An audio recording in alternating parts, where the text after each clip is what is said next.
উচ্চশিক্ষাকে সহজলভ্য ও সাশ্রয়ী করতে north Pacific international NPI university of Bangladesh গুরুত্বপূর্ণ ভূমিকা রাখছে বলে মন্তব্য করেছেন মৎস্য ও প্রাণী সম্পদ উপদেষ্টা ফরিদা আক্তার।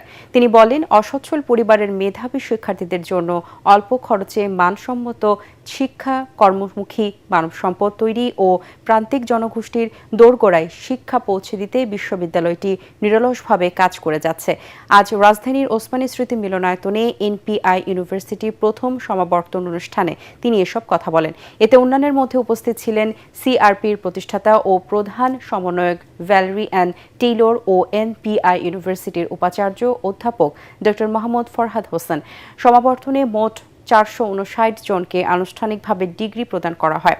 এর মধ্যে 434 জনকে স্নাতক ও 25 জন শিক্ষার্থীকে স্নাতকোত্তর ডিগ্রি দেওয়া হয়।